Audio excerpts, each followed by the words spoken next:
Oke, saya sebenarnya mau ngobrol sedikit sama teman-teman semua ya di sini. Eh, Kalau misalnya dilihat sekarang tuh entah mengapa setiap sobat HP upload video Oppo selalu aja ada komen flamingnya. Jadi teman-teman kalau misalnya mau lihat ya ada di video sebelum ini ya. Ada beberapa hal yang mau saya bahas. Yang pertama, kita dibilang reviewnya sobat HP sekarang ini nih nggak objektif, dibayar nih kayak gitu-gitu ya. Oke, begini penjelasan saya. Pertama, review itu bukan objektif ya, review itu subjektif, yaitu gimana pendapatnya si tukang reviewnya. Memang ketika kita bikin review sebenarnya itu ya nunjukin integritas kita aja gitu. Jadi sebenarnya teman-teman memang boleh menilai gitu kalau review kita seperti apa. Cuman masalahnya adalah mereka ngomong review itu di sebuah video hands on, di mana mereka beberapa sobat ada yang komen bahwa kok yang plus-plusnya aja sih, nggak minus-minusnya, apa kurangnya nggak pernah dibahas gitu. Kalau misalnya sobat ngelihat video review, kita pasti bahas. Tapi kalau misalnya video hands on, dalam kasusnya yang Oppo F3 kemarin, itu tuh kita cuman pegang itu nggak nyampe sehari dan memang cuman eh, di venue-nya gitu, di acaranya, acara launchingnya. Jadi agak gimana ya? Begini, kita nggak bisa menilai satu smartphone hanya dilihat dalam beberapa saat aja gitu kan. Teman-teman juga nggak mungkin menilai seseorang dari ya baru pertama kali ketemu, pertama kali lihat langsung lihat, ih kamu kayaknya orangnya pelit ya, kan nggak mungkin kayak gitu kan. Dan atau misalnya, ih coba lihat tangan kamu, tangannya lembek, berarti bukan pekerja keras gitu, kan nggak bisa kayak gitu ya. Kalau misal tukang edit kayak saya memang tangannya bisa kayak tukang bangunan apa, kan nggak bisa juga kayak gitu. Jadi agak bagaimana ya, sebenarnya saya kurang mengerti kenapa hanya muncul di video. Kalau nggak Oppo ya Vivo. Ya memang kalau misalnya teman-teman kesel sama cara mereka jualan silahkan, tapi jangan libatkan kami gitu. Kita cuman bikin video itu ya meliput smartphone yang baru keluar gitu. Kenapa Oppo terus sih? Ya karena Oppo ngundang masalahnya gitu loh. Oppo ngundang kita ke acara mereka, kita bikin videonya. Kalau Motorola kenapa enggak? Motorola nggak pernah ngundang. Begitu. Terus video ini apakah saya dibayar? Enggak. Saya bikin video kayak gini, Leagu ini nggak dibayar. HP-nya aja dipinjemin. HP-nya pre-production model. Begitu loh sob. Jadi jangan langsung nilai kami memang selalu dibayar dalam setiap video. Karena memang enggak. Dan mostly enggak. Kita tuh bikin-bikin video yang memang dibayar itu. Nih saya kasih tahu sekarang. Video-video yang memang dibayar itu. Kayak misalnya ada yang kemarin XL. Coba lihat iklannya kan. Ya kita dibayar memang untuk itu gitu. Dan untuk video liputan itu juga nggak semuanya dibayar ya. Begini, karena begini, kalau misalnya teman-teman ngelihat ini sebagai bisnis, si video liputan itu pertama saya bikin di videonya Polytron. Video Polytron itu kita bikin aja dan itu nggak dibayar gitu. Biar apa? Biar nantinya saya bisa menawarkan ke brand lain, mau nggak bikin video kayak begini gitu. Jadi kalau ketika eh, kamu baru ngeluarin smartphone, kita bisa bikin videonya loh. Itu yang kita jual gitu. Kenapa itu yang dijual sekarang pertanyaannya? Karena sobat HP nggak pernah menjual, karena sobat HP tidak menjual review. Jadi memang banyak banyak yang brand yang minta bikin reviewnya dong, fee-nya berapa gitu. Kita itu bahkan nggak ngambil itu gitu. Karena apa? Karena kita pengen ya udahlah, kalau review ya menurut kita ya pengennya ya gimana kita aja deh, nggak mau yang kayak gimana gimana.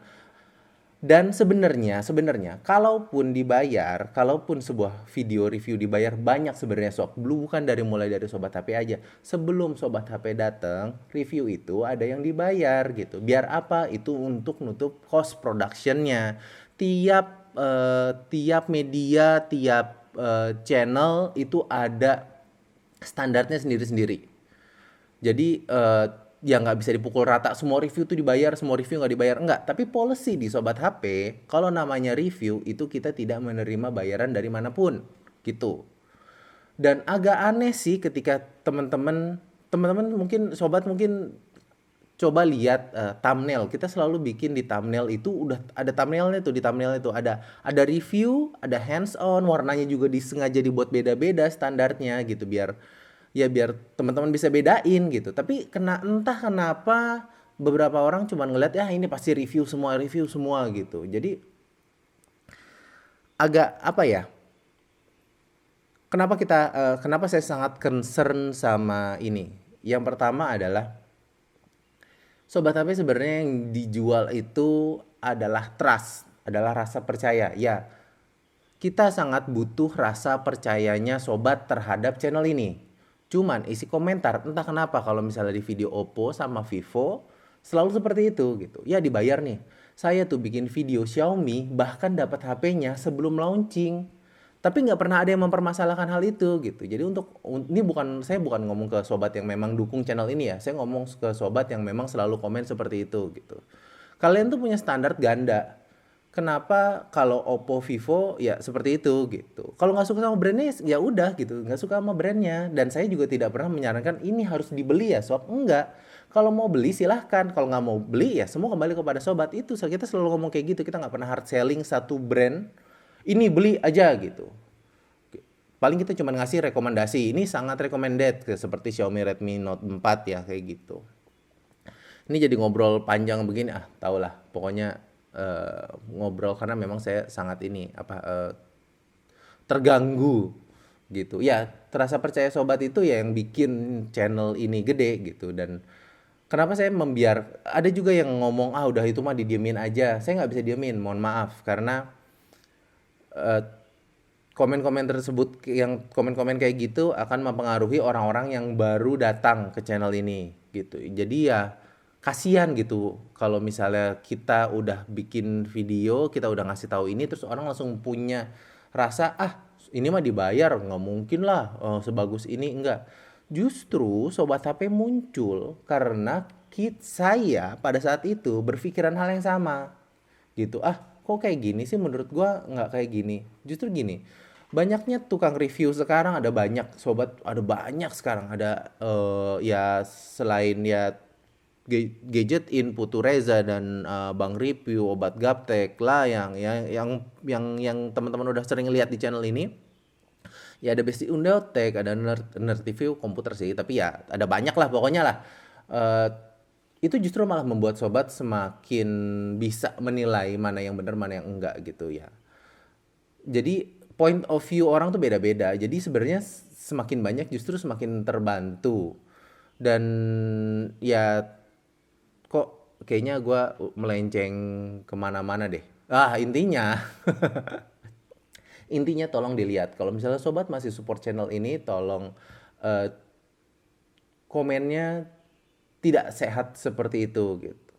Kalau sebenarnya ya nggak salah sih, itu nggak salah sih. Cuman kalau menurut menurut saya itu ya itu bisa matiin channel ini. Kebayang nggak kalau setiap video yang saya bikin dan isinya adalah komentarnya seperti itu gitu. Ya nggak akan ada yang mau eh, naro iklannya di sini kan, karena fokusnya itu nggak sehat. Saya sengaja tetap membiarkan komentar itu ada eh, karena ya kita pengen ada diskusi yang sehat. Diskusi sobat itu penting untuk sobat HP. Kenapa? Karena kalau misalnya kita bikin video mengenai satu itu, ada yang ngasih point of view berbeda. Ada yang bilang saya udah beli nih, eh, hasilnya begini gitu. Itu yang sengaja kenapa saya nggak tetap membiarkan komentar itu ada gitu. Jadi biar bisa berdiskusi sama sehat. Coba untuk video yang kemarin aja ada yang ngomong eh, kotoran. Maksudnya kita tuh tukang review, bukan yang ngajarin kalian video drama ataupun ngatain kata-kata kasar gitu. Tapi bisa ada yang ngomong Nah, ada gambarnya lah, ada ikonnya. Put. Nah, itu gitu. Om Ir dikatain kayak gitu cuman buat bikin video seperti itu gitu. Video yang dia pegang HP-nya nggak nyampe sejam kali. Ya, otomatis yang kita cerita adalah yang kesan pertama kita dan mostly adalah KSP atau key selling point dari si smartphone itu yang ada ketika yang ada ketika di acara launching, keynote-nya gitu. Ini kelebihannya ini gini. Kita nggak bisa lihat kekurangannya adalah di sektor baterai. Walaupun punya baterai gede ini gitu. Kita kan belum nyoba gitu. Jadi ya udahlah, kayaknya ini panjang banget jadi videonya bisa setengah jam ini. Oke, sekian dari Moldi. Terima kasih udah mau dengerin. Moldi out. Jangan kebanyakan drama. Keplak nih.